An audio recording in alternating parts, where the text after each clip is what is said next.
Welcome back to my YouTube channel. ಇವತ್ತಿನ ಕ್ಲಾಸಲ್ಲಿ ನಾವು ಅಗ್ನಿವೀರ್ ಎಕ್ಸಾಮ್ಗೆ ಸಂಬಂಧಪಟ್ಟಂತೆ ಮ್ಯಾಥ್ಸ್ ಪ್ರಿವಿಯಸ್ ಇಯರ್ ಕ್ವಶನ್ ಪೇಪರಲ್ಲಿ 12th ಪೇಪರ್ ನೋಡುವ. ಇದು ಪ್ರಿವಿಯಸ್ ಇಯರ್ ಕ್ವಶನ್ ಪೇಪರ್ ಮೇಲೆ 12th ಕ್ಲಾಸ್ ಆಗಿದೆ. ಈಗ ಆಲ್ರೆಡಿ ಮ್ಯಾಥ್ಸಲ್ಲಿ ಪ್ರಿವಿಯಸ್ ಇಯರ್ ಕ್ವಶನ್ ಪೇಪರ್ಗೆ ಸಂಬಂಧಪಟ್ಟಂತೆ 11 ಕ್ಲಾಸ್ ಅಪ್ಲೋಡ್ ಆಗಿದೆ. ಇನ್ನು ಜಿಕೆಗೆ ಸಂಬಂಧಪಟ್ಟಂತೆ ಪ್ರಿವಿಯಸ್ ಇಯರ್ ಕ್ವಶನ್ ಪೇಪರಲ್ಲಿ 25 ವಿಡಿಯೋಸ್ ಅಪ್ಲೋಡ್ ಆಗಿದೆ. ಇನ್ನು ಮ್ಯಾಥ್ಸ್ 10 ಚಾಪ್ಟರ್ ಏನಿದೆ ಮ್ಯಾಥ್ಸ್ಗೆ ಸಂಬಂಧಪಟ್ಟಂತೆ ಆಲ್ರೆಡಿ ನಾನು ಚಾಪ್ಟರ್ ವೈಸ್ನ ಕಂಪ್ಲೀಟ್ ಮಾಡಿ ಪ್ಲೇಲಿಸ್ಟಲ್ಲಿ ಹಾಕಿದ್ದೀನಿ. ಇನ್ನು ಯಾರೆಲ್ಲ ನೋಡಿಲ್ಲ ಹೋಗಿ ನೋಡಿ.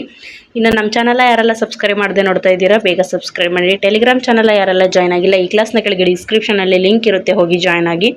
ಏನಿದೆ ನಿಮಗೆ ಈ ಕ್ವಶನ್ ಪೇಪರ್ PDF ಇಂಗ್ಲೀಷು ಮತ್ತು ಕನ್ನಡದಲ್ಲಿ ಎರಡೂ ಕೂಡ ನಾನು ಟೆಲಿಗ್ರಾಮ್ ಚಾನಲಲ್ಲಿ ನಾನು ಸೆಂಡ್ ಮಾಡಿರ್ತೀನಿ, ನೀವು ಅಲ್ಲಿ ಡೌನ್ಲೋಡ್ ಮಾಡ್ಕೋಬೋದು. ಇಲ್ಲಿ ಕೆಲವೊಬ್ಬರು ಇಂಗ್ಲೀಷಲ್ಲಿ ಕ್ವಶನ್ ಹಾಕ್ರಿ ಅಂತ ಕೇಳ್ತಿರ್ತೀರ ಕ್ಲಾಸಲ್ಲಿ. ನಿಮಗೆ ಕ್ವಶನ್ ಏನಿದೆ ಇಂಗ್ಲೀಷಲ್ಲಿ ಬೇಕು ಅಂದರೆ ನಿಮಗೆ ನಾನು ಟೆಲಿಗ್ರಾಮ್ ಚಾನಲಲ್ಲಿ ಸೆಂಡ್ ಮಾಡಿರ್ತೀನಿ, ನೀವು ಅಲ್ಲಿ ಡೌನ್ಲೋಡ್ ಮಾಡ್ಕೊಳ್ಳಿ. ಓಕೆ, ಇವತ್ತಿನ ಕ್ಲಾಸ್ ಸ್ಟಾರ್ಟ್ ಮಾಡೋಣ. ಏನಿದೆ ಮೊದಲನೇ ಕ್ವಶನ್ನು, ಪೆಟ್ರೋಲ್ ಬೆಲೆ ಲೀಟರ್ಗೆ 1500 ರೂಪಾಯಿಗಳಿಂದ 2500 ರೂಪಾಯಿಗಳಿಗೆ ಹೆಚ್ಚಳವಾದರೆ ಪೆಟ್ರೋಲ್ನ ಬೆಲೆಯಲ್ಲಿ ಶೇಕಡಾವಾರು ಹೆಚ್ಚಳ ಎಷ್ಟು ಅಂತ ಕೇಳಿದ್ದಾರೆ. ಏನಿದೆ ಪರ್ಸೆಂಟೇಜ್ ಮೇಲಿದೆ ಕ್ವಶನ್ನು. ಮ್ಯಾಥ್ಸಲ್ಲಿ ಆಲ್ರೆಡಿ ಎಕ್ಸಾಮ್ಸ್ ಹತ್ರ ಬರ್ತಿದೆ. ನೀವು ಆಲ್ಮೋಸ್ಟ್ ಅರ್ಧ ಸಿಲೆಬಸ್ ಏನಿದೆ ಮ್ಯಾಥ್ಸಲ್ಲಿ 10 ಚಾಪ್ಟರ್ ಇಂಪಾರ್ಟೆಂಟ್ ಅಂದರೆ 5 ಚಾಪ್ಟರ್ನಾದರೂ ನೀವು ಕಂಪ್ಲೀಟ್ ಮಾಡಿರಬೇಕು.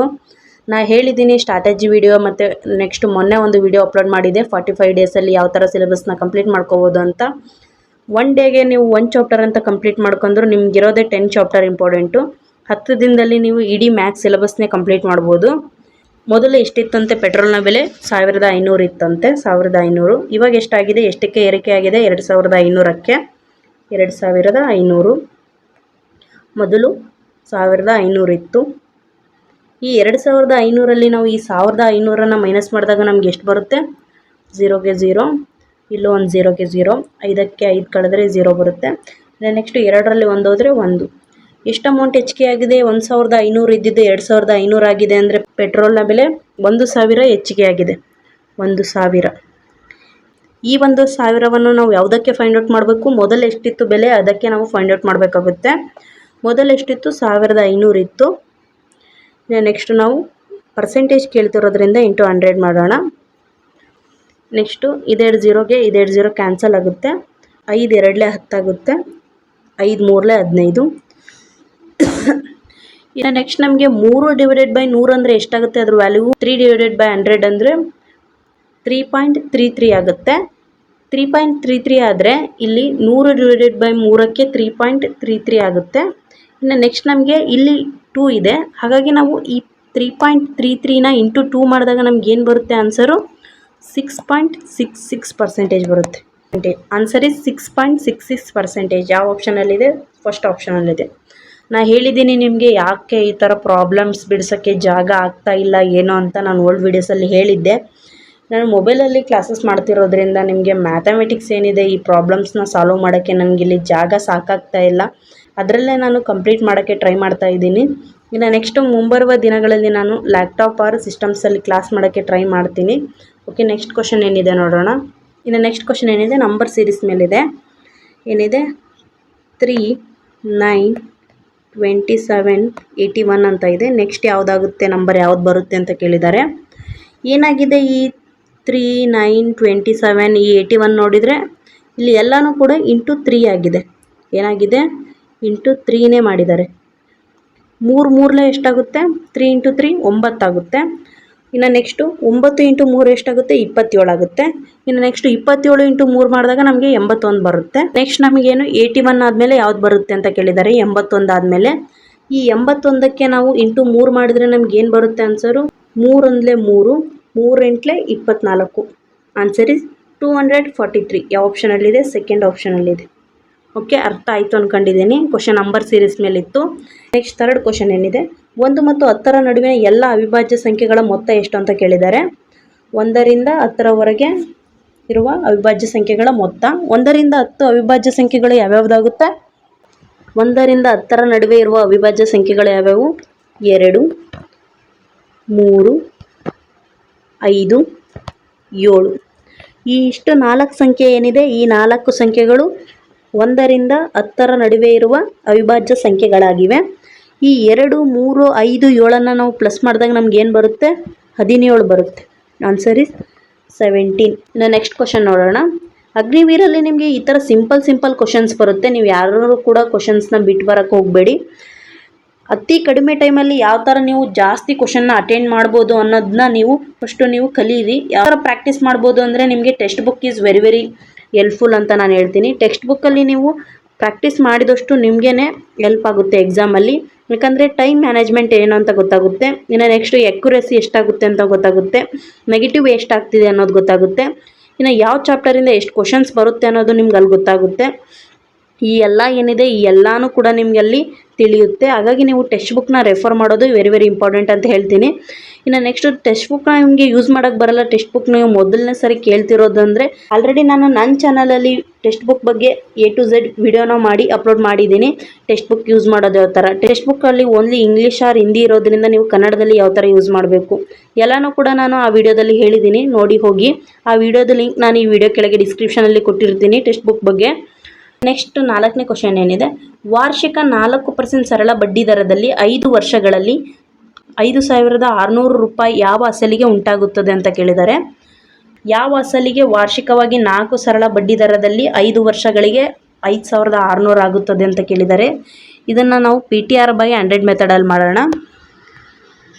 PTR/100 ಮೆಥಡಲ್ಲಿ ಏನು ಹೇಳ್ತಿದ್ದಾರೆ, ಸಿಂಪಲ್ ಇಂಟ್ರೆಸ್ಟ್ ಎಷ್ಟು ಅಂತ ಹೇಳ್ತಿದ್ದಾರೆ 5,600 ಇಂಟು 100. ಇನ್ನು ನೆಕ್ಸ್ಟು ಪರ್ಸೆಂಟೇಜ್ ಎಷ್ಟು ಹೇಳ್ತಿದ್ದಾರೆ, ಬಡ್ಡಿ ದರ 4 ಇಂಟು ಟೈಮು 5 ಇಯರ್ಸ್. ಇನ್ನು ನೆಕ್ಸ್ಟು ಸಿಂಪ್ಲಿಫಿಕೇಷನ್ ಮಾಡೋಣ. 5 1 5, 5 1 5, 5 1 5 ಎಷ್ಟು ಉಳಿತು, 1 ಉಳಿತು, 10 ಆಯಿತು. 5 2 10, 1 0 ಎಷ್ಟು ಬಂತು, 1120 ಬಂತು. ಇನ್ನು ನೆಕ್ಸ್ಟು 4ರಿಂದ ಡಿವೈಡ್ ಮಾಡೋಣ. 4 1 4, 4 2 8 ಆಗುತ್ತೆ. 11 ಇರೋದ್ರಿಂದ 8 ಹೋದರೆ ಎಷ್ಟು ಉಳಿತು, 11ರಲ್ಲಿ 3 ಉಳಿತು. ಎಷ್ಟಾಯಿತು, 32 ಆಯಿತು. 4 8 32 ಆಗುತ್ತೆ, 1 0.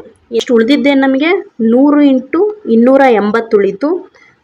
100 ಇಂಟು 280 ಮಾಡಿದಾಗ ನಮ್ಗೆ ಏನು ಬರುತ್ತೆ, ಎಷ್ಟು 0 ಇದೆ, 3 0 ಇದೆ. ಆ 3 0 ಹಾಗೆ ಇಟ್ಕೊಳ್ಳೋಣ. ಇನ್ನು ನೆಕ್ಸ್ಟು 28 1 28 ಎಷ್ಟು ಬಂತು, 28,000. ಈ 28,000 ಮೊತ್ತದ ಮೇಲೆ ವಾರ್ಷಿಕವಾಗಿ 4% ಬಡ್ಡಿ ದರದಲ್ಲಿ 5 ವರ್ಷಗಳಿಗೆ 5,600 ಉಂಟಾಗುತ್ತದೆ. ಓಕೆ, ಇನ್ನು ನೆಕ್ಸ್ಟ್ 5th ಕ್ವಶನ್ ಏನಿದೆ ಸಿಂಪ್ಲಿಫಿಕೇಷನ್ ಮೇಲಿದೆ. ಪ್ರಾಬ್ಲಮ್ ಇಲ್ಲಿ ಹಾಕೋಣ ನಾವು ಸಪ್ರೇಟಾಗಿ. 48 ಪ್ಲಸ್ 8 ಇಂಟು 0.75 ಮೈನಸ್ 5 ಅಂತ ಇದೆ. 0.75 ಇಂಟು 8 ಮಾಡಿದರೆ ನಮಗೆ 6 ಬರುತ್ತೆ. ಇನ್ನು ನೆಕ್ಸ್ಟು ಮೈನಸ್ 5ಗೆ 5, ಈ ಕಡೆ ಪ್ಲಸ್ 48ಗೆ 48 ಇಡೋಣ.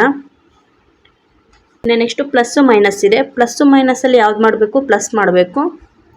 48 ಪ್ಲಸ್ 6 ಎಷ್ಟಾಗುತ್ತೆ, 54 ಆಗುತ್ತೆ.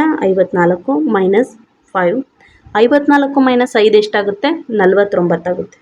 Answer is 49. Next 6th question ಏನಿದೆ, 6ನೇ ಕ್ವಶನ್ನು. ಶಾಲೆಯಲ್ಲಿ ಹುಡುಗ ಮತ್ತು ಹುಡುಗಿಯರ ಅನುಪಾತ 7:11 ಆಗಿದೆ. ಶಾಲೆಯಲ್ಲಿ ಒಟ್ಟು ವಿದ್ಯಾರ್ಥಿಗಳ ಸಂಖ್ಯೆ 3,420. ಶಾಲೆಯಲ್ಲಿ ಹುಡುಗಿಯರ ಸಂಖ್ಯೆ ಎಷ್ಟು ಅಂತ ಕೇಳಿದ್ದಾರೆ. ರೇಷೋ ಆ್ಯಂಡ್ ಪ್ರಪೋರ್ಷನ್ ಮೇಲಿದೆ ಕ್ವಶನ್ನು. ಬಾಯ್ಸ್ ಆ್ಯಂಡ್ ಗರ್ಲ್ಸ್ ಇದ್ದಾರೆ ಸ್ಕೂಲಲ್ಲಿ, ಬಾಯ್ಸ್ ಆ್ಯಂಡ್ ಗರ್ಲ್ಸ್. ರೇಷೋ ಎಷ್ಟು ಅಂತ ಹೇಳ್ತಿದ್ದಾರೆ, 7:11 ಅಂತ ಹೇಳ್ತಿದ್ದಾರೆ. ಇನ್ನು ನೆಕ್ಸ್ಟು ಒಟ್ಟು ವಿದ್ಯಾರ್ಥಿಗಳ ಸಂಖ್ಯೆ ಎಷ್ಟು ಹೇಳ್ತಿದ್ದಾರೆ, 3,420 ಅಂತ ಹೇಳ್ತಿದ್ದಾರೆ. ಇನ್ನು ನೆಕ್ಸ್ಟು ಬಾಯ್ಸ್ ಆ್ಯಂಡ್ ಗರ್ಲ್ಸ್ದು ರೇಷೋ ಪ್ಲಸ್ ಮಾಡಿದರೆ ನಮ್ಗೆ ಏನು ಬರುತ್ತೆ, 18 ಬರುತ್ತೆ. 7 + 11 18 ಆಗುತ್ತೆ. ನೆಕ್ಸ್ಟ್ ನಾವು ಬಾಯ್ಸ್ ಆ್ಯಂಡ್ ಗರ್ಲ್ಸ್ ಒಟ್ಟು ರೇಷೋದಿಂದ ನಾವು ಒಟ್ಟು ವಿದ್ಯಾರ್ಥಿಗಳ ಸಂಖ್ಯೆಗಳನ್ನು ಡಿವೈಡ್ ಮಾಡಬೇಕಾಗುತ್ತೆ. 18 ಡಿವೈಡೆಡ್ ಬೈ 3,420 ಅಂದರೆ ಎಷ್ಟಾಗುತ್ತೆ, 18 1 18, 190 ನಮಗೆ 3,420 ಆಗುತ್ತೆ.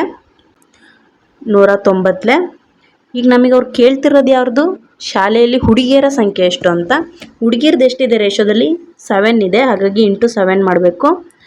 190 ಇಂಟು 7 ಮಾಡಿದರೆ ನಮ್ಗೆ ಏನು ಬರುತ್ತೆ ಆನ್ಸರು, 2,090 ಬರುತ್ತೆ. Answer is 2,090. ಫಸ್ಟ್ ಆಪ್ಷನಲ್ಲಿದೆ. ಇನ್ನು ನೆಕ್ಸ್ಟ್ ಕ್ವಶನ್ ಏನಿದೆ, 7th ಕ್ವಶನ್ನು. ವೃತ್ತದ ವಿಸ್ತೀರ್ಣವನ್ನು 20% ಕಡಿಮೆ ಮಾಡಿದಾಗ ಅದರ ವಿಸ್ತೀರ್ಣದಲ್ಲಿ ಶೇಕಡಾವಾರು ಇಳಿಕೆಯನ್ನು ಕಂಡುಹಿಡಿಯಿರಿ ಅಂತ ಇದೆ. ಈ ಪ್ರಾಬ್ಲಮ್ನ ಏನಿದೆ ನಾನು ನಿಮಗೆ ಎಲ್ಲನೂ ಹಾಕ್ಕೊಟ್ಟಿರ್ತೀನಿ. ಪ್ರಾಬ್ಲಮ್ ಏನಿದೆ ಎಲ್ಲನೂ ಕೂಡ ನಾನು ಹಾಕ್ಕೊಟ್ಟಿರ್ತೀನಿ ನಿಮಗೆ. ನೀವು ಸಾಲ್ವ್ ಮಾಡಿ ನನಗೆ ಕಾಮೆಂಟ್ ಬಾಕ್ಸಲ್ಲಿ ಆನ್ಸರ್ ಹಾಕಿ. ಯಾಕಂದರೆ ಈ ಥರ ಕ್ವಶನ್ಸ್ನ ನಾನು ಸಾಲ್ವ್ ಮಾಡಿದ್ದೀನಿ, ಸುಮಾರು ಬಾರಿ ಹೇಳಿದ್ದೀನಿ ಈ ಥರ ಕ್ವಶನ್ಸಲ್ಲಿ. ಹಾಗಾಗಿ ಈ ಕ್ವಶನ್ನ ನಿಮಗೆ ನಾನು ಹಾಕ್ಕೊಡ್ತೀನಿ ಯಾವ ಥರ ಅಂತ, ನೀವು ಅದನ್ನು ಸಾಲ್ವ್ ಮಾಡಿ ಕಮೆಂಟ್ ಬಾಕ್ಸಲ್ಲಿ ಹಾಕಿ. ಏನಿದೆ ಎಷ್ಟು ಅಂತ ಹೇಳ್ತಿದ್ದಾರೆ, 20% ಕಡಿಮೆ ಮಾಡಲಾಗಿದೆ ಅಂತ ಹೇಳ್ತಿದ್ದಾರೆ. 20% ಇಂಟು 2 ಮಾಡಬೇಕಿಲ್ಲಿ. ಇನ್ನು ನೆಕ್ಸ್ಟು ಮೈನಸ್, ಇನ್ನು ನೆಕ್ಸ್ಟು ಎಷ್ಟು ಶೇಕಡ ಕಡಿಮೆ, 20 ಇಂಟು 20 ಡಿವೈಡೆಡ್ ಬೈ 100. ಏನಿದೆ ಈ ಈಕ್ವೇಷನ್ನ ನೀವು ಸಾಲ್ವ್ ಮಾಡಿ ನನಗೆ ಕಾಮೆಂಟ್ ಬಾಕ್ಸಲ್ಲಿ ಆನ್ಸರ್ ಹಾಕಬೇಕು. ಏನು ಮಾಡಬೇಕು, ಇದೆರಡು ಝೀರೋಗೆ ಇದೆರಡು ಝೀರೋ ಕ್ಯಾನ್ಸಲ್ ಆಗುತ್ತೆ. ಇನ್ನು ನೆಕ್ಸ್ಟ್ ಉಳಿದಿದ್ದೇನು, 2 ಇಂಟು 2, 2 ಇಂಟು 2 ಎಷ್ಟಾಗುತ್ತೆ, 2 2 4 ಆಗುತ್ತೆ. ಇನ್ನು ನೆಕ್ಸ್ಟು ಮೈನಸ್ಸು, ಇನ್ನು ನೆಕ್ಸ್ಟ್ ಇದೇನಿದೆ 20 ಇಂಟು 2 ಎಷ್ಟಾಗುತ್ತೆ, 40 ಆಗುತ್ತೆ. 40ಲಿ 4ನ ಮೈನಸ್ ಮಾಡಿ ನನಗೆ ಆನ್ಸರ್ ಹಾಕಿ. ಓಕೆ, ನಾನು ಆಲ್ರೆಡಿ ಪ್ರಾಬ್ಲಮ್ ಆಲ್ಮೋಸ್ಟ್ ಸಾಲ್ವ್ ಮಾಡಿದ್ದೀನಿ. ಇನ್ನು ಒಂದೇ ಒಂದು ಸ್ಟೆಪ್ ಇದೆ, ಏನಿದೆ ಇಲ್ಲಿ ಇಂಟು ಮಾಡಿ ಮೈನಸ್ ಮಾಡೋದು, ಅದೊಂದು ಸ್ಟೆಪ್ಪನ್ನು ನೀವು ಮಾಡಿ ನನಗೆ ಆನ್ಸರ್ ಹಾಕಿ. ಇನ್ನು ನೆಕ್ಸ್ಟ್ 8th ಕ್ವಶನ್ ಏನಿದೆ, ವಿಸ್ತೀರ್ಣ ಎಷ್ಟಿದೆ, 260 ಇದೆ. ಬೇಸ್ ಎಷ್ಟಿದೆ, 26 ಇದೆ. ಇನ್ನು ನೆಕ್ಸ್ಟ್ ನಾವು ಇದನ್ನು ಡಿವೈಡ್ ಮಾಡಿದಾಗ ನಮಗೆ ಅದರ ಹೈಟ್ ಎಷ್ಟಿದೆ ಅನ್ನೋದು ಗೊತ್ತಾಗುತ್ತೆ. 26 ಡಿವೈಡೆಡ್ ಬೈ 260 ಅಂದರೆ ಎಷ್ಟಾಗುತ್ತೆ, 26 1 26 10 ಎಷ್ಟಾಗುತ್ತೆ, 260 ಆಗುತ್ತೆ. Answer is 10 metre. ಯಾವ ಆಪ್ಷನಲ್ಲಿದೆ, ಸೆಕೆಂಡ್ ಆಪ್ಷನಲ್ಲಿ. ಓಕೆ, ನೆಕ್ಸ್ಟ್ 9th ಕ್ವಶನ್ ಏನಿದೆ, ಎ ನಲ್ಲಿಯೂ ಒಂದು ತೊಟ್ಟಿಯನ್ನು 10 ನಿಮಿಷಗಳಲ್ಲಿ ಭರ್ತಿ ಮಾಡಿದರೆ ಬಿ ನಲ್ಲಿಯೂ 15 ನಿಮಿಷಗಳಲ್ಲಿ ಭರ್ತಿ ಮಾಡುತ್ತದೆ. ಹಾಗಾದರೆ 2 ನಲ್ಲಿಗಳು ಒಟ್ಟಿಗೆ ಸೇರಿ ಎಷ್ಟು ನಿಮಿಷಗಳಲ್ಲಿ ಭರ್ತಿ ಮಾಡಬಹುದು ಅಂತ ಕೇಳಿದ್ದಾರೆ. ಏನಿದೆ ಟೈಮ್ ಆ್ಯಂಡ್ ವರ್ಕ್ ಮೇಲಿದೆ ಕ್ವಶನ್ನು. ಏನಿದೆ ಎ ಮತ್ತು ಬಿ ನಲ್ಲಿ ಇದೆ. ಇಲ್ಲಿ ಎ ನಲ್ಲಿ ಎಷ್ಟು ನಿಮಿಷಗಳಲ್ಲಿ ಭರ್ತಿ ಮಾಡುತ್ತದೆ, 10 ನಿಮಿಷಗಳಲ್ಲಿ. ಇನ್ನು ನೆಕ್ಸ್ಟ್ ಬಿ ನಲ್ಲಿಯೂ 15 ನಿಮಿಷಗಳಲ್ಲಿ ಅಂತ ಹೇಳಿದ್ದಾರೆ. ಇನ್ನು ನೆಕ್ಸ್ಟ್ ನಮಗೇನು ಕೇಳ್ತಿದ್ದಾರೆ, 2 ನಲ್ಲಿಗಳು ಒಟ್ಟಿಗೆ ಸೇರಿ ಎಷ್ಟು ನಿಮಿಷಗಳಲ್ಲಿ ಭರ್ತಿ ಮಾಡಬಹುದು ಅಂತ ಕೇಳ್ತಿದ್ದಾರೆ. ಈ ಥರ ಟೈಮ್ ಆ್ಯಂಡ್ ವರ್ಕ್ ಪ್ರಾಬ್ಲಮಲ್ಲಾಗಲಿ, ಈ ಥರ ನಲ್ಲಿ ಮತ್ತು ತೊಟ್ಟಿಯ ಪ್ರಾಬ್ಲಮಲ್ಲಾಗಲಿ ಎರಡರದ್ದು ಸಪ್ರೇಟಾಗಿ ಕೊಟ್ಟು, ಇನ್ನು ನೆಕ್ಸ್ಟ್ ನಮಗೆ ಒಟ್ಟಿಗೆ ಎಷ್ಟು ನಿಮಿಷಗಳಲ್ಲಿ ಅಂತ ಕೇಳಿದಾಗ ಎರಡರದ್ದು ಏನು ಈಕ್ವೇಷನ್ ಕೊಟ್ಟಿರ್ತಾರೆ ಅದನ್ನು ನಾವು ಪ್ಲಸ್ ಮಾಡ್ಕೋಬೇಕು. ಯಾವ ಥರ ಅಂದರೆ, ಇವಾಗ ಎ ನಲ್ಲಿಯೂ 10 ನಿಮಿಷ ಅಂತ ಕೊಟ್ಟಿದ್ದಾರೆ, ಇನ್ನು ನೆಕ್ಸ್ಟು ಬಿ ನಲ್ಲಿಯೂ 15 ನಿಮಿಷ ಅಂತ ಕೊಟ್ಟಿದ್ದಾರೆ. ಆ ಎರಡು ಏನಿದೆ 10 ಮತ್ತು 15ನ ನಾವು ಪ್ಲಸ್ ಮಾಡ್ಕೋಬೇಕು. ಎಷ್ಟಾಗುತ್ತೆ, 25 ಆಗುತ್ತೆ. ಇನ್ನು ನೆಕ್ಸ್ಟ್ ನಾವು ಇದನ್ನು ಸಿಂಪ್ಲಿಫಿಕೇಷನ್ ಮಾಡಿದಾಗ ನಮಗೆ ಆನ್ಸರ್ ಬರುತ್ತೆ. ಇನ್ನು ನೆಕ್ಸ್ಟು 5 3 15, 5 5 25. ಇನ್ನು ನೆಕ್ಸ್ಟು 5 1 5 2 10 ಆಗುತ್ತೆ. ಇನ್ನು ಉಳಿದಿದ್ದೇನು ನಮಗೆ 3 ಇಂಟು 2 ಉಳಿತು. 3 ಇಂಟು 2 ಮಾಡಿದಾಗ ನಮ್ಗೆ ಏನು ಬರುತ್ತೆ, 3 2 6. ಆನ್ಸರ್ ಇಸ್ 6 ನಿಮಿಷಗಳು. ಓಕೆ, ಇನ್ನು ನೆಕ್ಸ್ಟ್ 10th ಕ್ವಶನ್ ಏನಿದೆ, ಖಾಲಿ ಜಾಗವನ್ನು ಭರ್ತಿ ಮಾಡಿ ಅಂತ ಕೇಳಿದ್ದಾರೆ. ಒಂದು ಈಕ್ವೇಷನ್ ಕೊಟ್ಟಿದ್ದಾರೆ, ಈಕ್ವೇಷನ್ ಕೊಟ್ಟು ಅದು ಏನಾಗುತ್ತೆ ಅದ್ರ ವ್ಯಾಲ್ಯೂ ಅಂತ ಕೇಳಿದ್ದಾರೆ. ಇದರ ಆಪ್ಷನ್ ಇಲ್ಲಿದೆ, ಕೆಳಗಿದೆ. ಫಸ್ಟು ಪ್ರಾಬ್ಲಮ್ನ ಸಾಲ್ವ್ ಮಾಡೋಣ, ನೆಕ್ಸ್ಟ್ ಏನಾಗುತ್ತೆ ಅನ್ನೋದು ನೋಡೋಣ. ಆಪ್ಷನ್ನ ಏನಿದೆ, ಈಕ್ವೇಷನ್ ಏನಿದೆ 2a ಇಂಟು 5b ಅಂತ ಇದೆ. ನೆಕ್ಸ್ಟ್ ಏನಿದೆ, ಈ ಎ ಬಿ ಬಿಡೋಣ ನಾವು. ಈ ಮೊದಲು ಏನಿದೆ ಈ ನಂಬರ್ಸ್ನ ಇಂಟು ಮಾಡ್ಕೊಳ್ಳೋಣ. 2 5 ಎಷ್ಟಾಗುತ್ತೆ, 10 ಆಗುತ್ತೆ.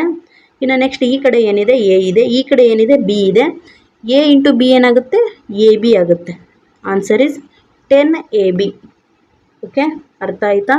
ಯಾವ ಆಪ್ಷನಲ್ಲಿದೆ, ಫಸ್ಟ್ ಆಪ್ಷನಲ್ಲಿದೆ. ಓಕೆ, ಅಗ್ನಿವೀರಲ್ಲಿ ಈ ಥರ ಬೇಸಿಕ್ ಕ್ವಶನ್ಸೇ ಜಾಸ್ತಿ ಕೇಳೋದು.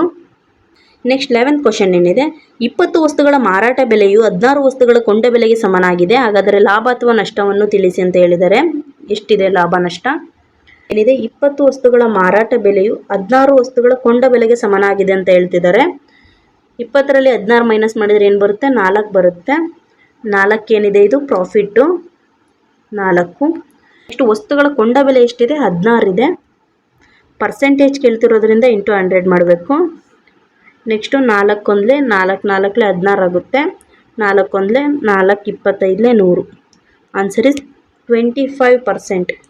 ಈ ಕ್ವಶನ್ ಏನಿದೆ, ಈ ಕ್ವಶನ್ಸ್ಗೆ ನೀವು ಲಾಭ ಆಗಿದೆನಾ ನಷ್ಟ ಆಗಿದೆನಾ ಅನ್ನೋದನ್ನ ನೀವು ಕಾಮೆಂಟ್ ಮಾಡಿ ಹೇಳಿ. 20 ವಸ್ತುಗಳ ಮಾರಾಟ ಬೆಲೆಯು 16 ವಸ್ತುಗಳ ಕೊಂಡ ಬೆಲೆಗೆ ಸಮನಾಗಿದೆ ಅಂದರೆ ಇಲ್ಲಿ ಲಾಭ ಆಗಿರುತ್ತಾ ನಷ್ಟ ಆಗಿರುತ್ತಾ? ನೀವು ಇವಾಗ 5 ರೂಪಾಯಿಗೆ ಒಂದು ವಸ್ತು ತಗೊಂಡು 10 ರೂಪಾಯಿಗೆ ಮಾರಾಟ ಮಾಡಿದ್ದೀರಾ ಅಂದರೆ ಅಲ್ಲಿ ಲಾಭ ಆಗುತ್ತಾ ನಷ್ಟ ಆಗುತ್ತಾ? ಈ ಕ್ವಶನ್ಗೆ ಏನಾಗಿದೆ ಅನ್ನೋದನ್ನ ನೀವು ಕಾಮೆಂಟ್ ಮಾಡಿ ಹೇಳಿ. ಓಕೆ, ನೆಕ್ಸ್ಟ್ ಕ್ವಶನ್ ನೋಡೋಣ. ಇನ್ನು ನೆಕ್ಸ್ಟ್ 12th ಕ್ವಶನ್ ಏನಿದೆ, 2 ಸಂಖ್ಯೆಗಳ ಅನುಪಾತ 4:5 ಆಗಿದೆ. LCM 100 ಆಗಿದ್ದರೆ HCF ಕಂಡುಹಿಡಿಯಿರಿ ಅಂತ ಇದೆ. 2 ಸಂಖ್ಯೆಯ ಅನುಪಾತ ಎಷ್ಟಿದೆ, 4:5 ಇದೆ. ಇನ್ನು ನೆಕ್ಸ್ಟು LCM ಎಷ್ಟು ಹೇಳ್ತಿದ್ದಾರೆ, 100 ಅಂತ ಹೇಳ್ತಿದ್ದಾರೆ. ಈ 2 ರೇಷೆಗಳನ್ನು ನಾವು ಇಂಟು ಮಾಡಿದಾಗ ನಮ್ಗೆ ಏನು ಬರುತ್ತೆ, 4 5 20 ಬರುತ್ತೆ. ಈ 20ರಿಂದ ನಾವು ಈ 100ನ್ನು ಡಿವೈಡ್ ಮಾಡಬೇಕು. ಆವಾಗ ನಮಗೆ HCF ಸಿಗುತ್ತೆ. 21 25 100 ಆಗುತ್ತೆ. Answer is 5. HCF ಏನಾಗುತ್ತೆ 5 ಆಗುತ್ತೆ. ಓಕೆ, LCM HCF ಚಾಪ್ಟರ್ ಕೂಡ ನಿಮಗೆ ಇಂಪಾರ್ಟೆಂಟ್ ಆಗುತ್ತೆ. ಯಾಕಂದರೆ ಅದರಲ್ಲಿ ಒಂದೊಂದು ಬಾರಿ ಒಂದೊಂದು ಶಿಫ್ಟಲ್ಲಿ ಎರಡೆರಡು ಕ್ವಶನ್ ಕೇಳೋ ಸಾಧ್ಯತೆ ಹೆಚ್ಚಿರುತ್ತೆ. ಹಾಗಾಗಿ HCF LCM ಕೂಡ ನೀವು ಚೆನ್ನಾಗಿ ಪ್ರಾಕ್ಟೀಸ್ ಮಾಡಿ. ನೆಕ್ಸ್ಟ್ 13th ಕ್ವಶನ್ ಏನಿದೆ, ಒಂದು ವಸ್ತುವನ್ನು 450 ರೂಪಾಯಿಗಳಿಗೆ ಮಾರಾಟ ಮಾಡಿದ್ದಾರೆ. ಅದರ ಅಸಲು ಬೆಲೆ 580 ರೂಪಾಯಿ ಆಗಿದ್ದರೆ ರಿಯಾಯಿತಿಯ ಮೊತ್ತ ಎಷ್ಟು ಅಂತ ಕೇಳಿದ್ದಾರೆ. ಒಂದು ವಸ್ತುವಿನ ಅಸಲು ಬೆಲೆ ಎಷ್ಟಿದೆ? 580 ಇದೆ. ಅದನ್ನು ಎಷ್ಟಕ್ಕೆ ಮಾರಾಟ ಮಾಡಿದ್ದಾರೆ? 450ಕ್ಕೆ ಮಾರಾಟ ಮಾಡಿದ್ದಾರೆ. ಹಾಗಾದರೆ ಒಂದು ವಸ್ತುವಿನ ಬೆಲೆ 580 ಇದ್ದು 450ಕ್ಕೆ ಮಾರಾಟ ಮಾಡಿದ್ದಾರೆ ಅಂದರೆ ಎಷ್ಟು ರೂಪಾಯಿ, ಎಷ್ಟು ಮೊತ್ತವನ್ನು ಡಿಸ್ಕೌಂಟ್ ಬಿಟ್ಟಂತೆ ಆಗುತ್ತದೆ? ಈ 580ರಲ್ಲಿ ನಾವು 450ನ್ನು ಮೈನಸ್ ಮಾಡಿದರೆ ನಮಗೆ 130 ಬರುತ್ತೆ. ಆನ್ಸರ್ ಇಸ್ 130 ರೂಪಾಯಿ ರಿಯಾಯಿತಿಯನ್ನು ಬಿಟ್ಟಿದ್ದಾರೆ. ಓಕೆ, ರಿಯಾಯಿತಿಯ ಮೊತ್ತ ಎಷ್ಟು ಅಂತ ಕೇಳ್ತಿರೋದ್ರಿಂದ ನಾವು ಅಸಲು ಬೆಲೆಯಲ್ಲಿ ಮಾರಾಟ ಬೆಲೆಯನ್ನು ಮೈನಸ್ ಮಾಡಿದಾಗ ನಮಗೆ ರಿಯಾಯಿತಿಯ ಮೊತ್ತ ಎಷ್ಟು ಅಂತ ಗೊತ್ತಾಗುತ್ತೆ. ಫಸ್ಟ್ ಆಪ್ಷನ್ನಲ್ಲಿದೆ. ನೆಕ್ಸ್ಟ್ 14th ಕ್ವಶನ್ ಏನಿದೆ, 25 ಸ್ಕ್ವೇರ್ ರೂಟ್ ಏನಾಗುತ್ತೆ ಅಂತ ಕೇಳಿದ್ದಾರೆ. 25 ಸ್ಕ್ವೇರ್ ರೂಟ್ ಏನೋ 25 × 25 ಮಾಡಿದಾಗ ನಮ್ಗೆ ಏನು ಬರುತ್ತೆ? 225. ಆನ್ಸರ್ ಇಸ್ 225 ಫಸ್ಟ್ ಆಪ್ಷನಲ್ಲಿ. ಓಕೆ, ಈ ಥರ ಸ್ಕ್ವೇರ್ ರೂಟ್ಸ್ ಮೇಲೂ ನಿಮಗೆ ಹೆವಿ ಕ್ವಶನ್ಸ್ ಬರುತ್ತೆ. ಇದನ್ನು ನೋಡ್ಕೊಳ್ಳಿ. ನಾನು ಹೇಳಿದ್ದೀನಿ ಸ್ಕ್ವೇರ್ ರೂಟು, ಕ್ಯೂಬ್ ರೂಟು ಮತ್ತು 1 to 20 ಮಗ್ಗಿನ ನೀವು ಡೈಲಿ ನೋಡ್ಕೊತ ಇರಿ ಕರೆಂಟ್ ಅಫೇರ್ಸ್ ಜೊತೆ ಅಂತ. ನಿಮಗೆ ಸ್ಕ್ವೇರ್ ರೂಟು, ಕ್ಯೂಬ್ ರೂಟು ಮತ್ತು ಟೇಬಲ್ಸು ಪರ್ಫೆಕ್ಟ್ ಇದ್ರಿ ಅಂದರೆ ನಿಮಗೆ ಮ್ಯಾಥ್ಸ್ ವೆರಿ ಈಸಿ ಆಗುತ್ತೆ ಎಕ್ಸಾಮಲ್ಲಿ. ನೆಕ್ಸ್ಟ್ ಲಾಸ್ಟ್ ಫೈನಲ್ ಕ್ವಶನ್ ಏನಿದೆ 15th question, what is the unit digit of, ಇಲ್ಲಿ ಕೊಟ್ಟಿದ್ದಾರೆ ಈ ಈಕ್ವೇಷನ್ದು ಯೂನಿಟ್ ಡಿಜಿಟ್ ಏನು ಬರುತ್ತೆ ಅಂತ ಕೇಳಿದ್ದಾರೆ. ಇದೇನಿದೆ ದೊಡ್ಡದಾಗಿದೆ ಪ್ರಾಬ್ಲಮ್ಮು. ಇದನ್ನು ನಾವು ಸಾಲ್ವ್ ಮಾಡ್ಕೊತ ಕುಂತ್ರೆ ಎಕ್ಸಾಮ್ ಮುಗಿದು ರಿಸಲ್ಟ್ ಬಂದು ಫೈನಲ್ ರಿಸಲ್ಟ್ ಬರುತ್ತೆ. ಹಾಗಾಗಿ ಈ ಥರ ಕ್ವಶನ್ಸಲ್ಲಿ ನಾವೇನು ಮಾಡಬೇಕು ಅಂದರೆ ಈಸಿಯಾಗಿ ನಾವು ಆನ್ಸರ್ನ ತೆಗಿಬೋದು. ಈಸಿಯಾಗಿ ಆನ್ಸರ್ನ ನಾವು ಫೈಂಡ್ ಔಟ್ ಮಾಡಬೇಕು ಅಂದರೆ ಇಲ್ಲಿ ಕೊಟ್ಟಿರುವ ಈಕ್ವೇಷನ್ ಏನಿದೆ, ಇಲ್ಲಿ ಕೊಟ್ಟಿರುವ ನಂಬರ್ಗಳ ಯೂನಿಟ್ ಡಿಜಿಟ್ ಅಷ್ಟೇ ನಾವು ಇಂಟು ಮಾಡಿದರೂ ಕೂಡ ನಮಗೆ ಈ ಎಲ್ಲ ಸಂಖ್ಯೆಗಳು ಇಂಟು ಮಾಡಿದಾಗ ಏನು ಬರುತ್ತೆ ಯೂನಿಟ್ ಡಿಜಿಟ್ ಅದೇ ನಂಬರ್ ಬರುತ್ತೆ. ಯಾವ ಥರ ಅಂತ ನೋಡೋಣ. ಇಲ್ಲಿ ಯಾವ್ಯಾವ ಸಂಖ್ಯೆ ಕೊಟ್ಟಿದ್ದಾರೆ ಅದ್ರ ಯೂನಿಟ್ ಡಿಜಿಟ್ನ ಅಷ್ಟೇ ನಾವು ಇಂಟು ಮಾಡಬೇಕು. ಮೊದಲನೇ ನಂಬರಲ್ಲಿ ಯಾವುದಿದೆ ಯೂನಿಟ್ ಡಿಜಿಟಲ್ಲಿ 5 ಇದೆ. ನೆಕ್ಸ್ಟು 2ರಲ್ಲಿ ಯಾವುದಿದೆ 3 ಇದೆ. ನೆಕ್ಸ್ಟ್ ಲಾಸ್ಟ್ ಫೈನಲ್ಲು ಕೂಡ 3 ಇದೆ. 5 × 3 × 3 ಮಾಡಿದರೆ ನಮಗೇನು ಬರುತ್ತೆ? 3 15, 15 3 45 ಬರುತ್ತೆ. ಈ 45ರಲ್ಲಿ ಯೂನಿಟ್ ಡಿಜಿಟ್ ಯಾವುದಾಗುತ್ತೆ? 5 ಆಗುತ್ತೆ. Answer is 5. ಯಾವ್ದು ಬರುತ್ತೆ? ಈ ಕೊಟ್ಟಿರುವ ಎಲ್ಲ ಈಕ್ವೇಷನ್ನ ನಾವು ಇಂಟು ಮಾಡಿದಾಗ ಯೂನಿಟ್ ಡಿಜಿಟಲ್ಲಿ 5. ಇನ್ನು ನೆಕ್ಸ್ಟ್ ಕ್ವಶನ್ ಏನಿದೆ ಸಿಂಪ್ಲಿಫಿಕೇಷನ್ ಮೇಲಿದೆ. 443 ಮೈನಸ್ 226 ಡಿವೈಡೆಡ್ ಬೈ 2 × 5 ಅಂತ ಇದೆ. ಮೊದಲು ನಾವು ಇಲ್ಲಿ ಏನು ಮಾಡಬೇಕು? ಇಂಟು ಡಿವೈಡೆಡ್ ಬೈ ಮೈನಸ್ ಇದೆ. ಇಲ್ಲಿ ನಾವು ಮೊದಲು ಡಿವೈಡೆಡ್ ಬೈ ಮಾಡಬೇಕಾಗುತ್ತೆ. 2 1 2, 2 3 6, 2 1 2, 2 1 2. ಇನ್ನು ನೆಕ್ಸ್ಟು ಇಂಟುಗೆ ಇಂಟು 5 ಮೈನಸ್ಗೆ ಮೈನಸ್ 443. ಇನ್ನು ನೆಕ್ಸ್ಟು ಇಂಟು ಮತ್ತು ಮೈನಸ್ ಇದ್ದಾಗ ಯಾವ್ದು ಮಾಡಬೇಕು? ಇಂಟು ಮಾಡಬೇಕು. 113 × 5 ಮಾಡಿದರೆ ನಮಗೇನು ಬರುತ್ತೆ? ಇದನ್ನು ನಾವು ಮಾಡಬೇಕಾಗಿರೋದು ಈಗ ಇಂಟುನ ಮೊದಲು. 3 5 15 ಆಗುತ್ತೆ. 15. ಇನ್ನು ನೆಕ್ಸ್ಟು 5 1 5, 1 10 ಆಯಿತು, 6 ಆಯಿತು. ಇನ್ನು ನೆಕ್ಸ್ಟ್ 5 1 5, ಮೈನಸ್ಗೆ ಮೈನಸ್ 443ಕ್ಕೆ 443. ಇನ್ನು ನೆಕ್ಸ್ಟ್ ಲಾಸ್ಟ್ ಫೈನಲ್ ನಾವು 565ರಲ್ಲಿ 443ನ್ನು ಮೈನಸ್ ಮಾಡಿದಾಗ ನಮಗೇನು ಬರುತ್ತೆ? 122 ಬರುತ್ತೆ. ಆನ್ಸರ್ ಇಸ್ 122 ಫಸ್ಟ್ ಆಪ್ಷನಲ್ಲಿದೆ. ಓಕೆ, 122. ಇಲ್ಲಿಗೆ ಈ ಕ್ಲಾಸ್ ಎಂಡ್ ಆಯಿತು. ಯಾರೆಲ್ಲ ಕೊನೆವರೆಗೂ ಕ್ಲಾಸ್ ಕೇಳಿದಾರೆ ಥ್ಯಾಂಕ್ಸ್ ಫಾರ್ ವಾಚಿಂಗ್. ಇನ್ನು ಯಾರೆಲ್ಲ ನಮ್ಮ ಚಾನಲ್ನ ಸಬ್ಸ್ಕ್ರೈಬ್ ಮಾಡಿಲ್ಲ ಬೇಗ ಸಬ್ಸ್ಕ್ರೈಬ್ ಮಾಡಿ. ಟೆಲಿಗ್ರಾಮ್ ಚಾನಲ್ ಯಾರೆಲ್ಲ ಜಾಯ್ನ್ ಆಗಿಲ್ಲ ಈ ಕ್ಲಾಸ್ನ ಕೆಳಗೆ ಡಿಸ್ಕ್ರಿಪ್ಷನ್ ಲಿಂಕ್ ಇರುತ್ತೆ, ಹೋಗಿ ಜಾಯ್ನ್ ಆಗಿ. ಏನಿದೆ ನಿಮಗೆ ಈ maths previous year question paper PDF Kannada ಮತ್ತು ಇಂಗ್ಲೀಷ್ 2 ಲ್ಯಾಂಗ್ವೇಜಲ್ಲಿ ನನ್ನ ಟೆಲಿಗ್ರಾಮ್ ಚಾನಲಲ್ಲಿ ಸಿಗುತ್ತೆ. ನಾನು ನಮ್ಮ ಟೆಲಿಗ್ರಾಮ್ ಚಾನಲಲ್ಲಿ ಕ್ಲಾಸ್ ಆದಮೇಲೆ ಅಪ್ಲೋಡ್ ಮಾಡಿರ್ತೀನಿ. ಕ್ಲಾಸ್ ಮಾಡಬೇಕಂತ ಒಂದು 75 to 100 ಕ್ವಶನ್ ಇರುವ ಒಂದು PDF ರೆಡಿ ಮಾಡಿದ್ದೀನಿ. ಇವಾಗ ಇದೇ PDF ನಾನು ಅಲ್ಲಿ ಸೆಂಡ್ ಮಾಡ್ತೀನಿ, ನೀವು ಅಲ್ಲಿ ಡೌನ್ಲೋಡ್ ಮಾಡ್ಕೋಬೋದು. ನಿಮಗೆ ಒಂದೇ PDF ಅಲ್ಲಿ 75 to 100 ಕ್ವಶನ್ ಸಿಗುತ್ತೆ. ಈಗೇನಿದೆ ಈ PDF 75 ಕ್ವಶನ್ಸ್ ಇದೆ ಇದರಲ್ಲಿ. ಇದನ್ನು ನಾನು ನನ್ನ ಟೆಲಿಗ್ರಾಮ್ ಚಾನಲಲ್ಲಿ ಹಾಕಿರ್ತೀನಿ, ನೀವು ಅಲ್ಲಿ ಈಸಿಯಾಗಿ ಡೌನ್ಲೋಡ್ ಮಾಡ್ಕೋಬೋದು. ಮತ್ತೆ ಸಿಗೋಣ ನೆಕ್ಸ್ಟ್ ವಿಡಿಯೋದಲ್ಲಿ.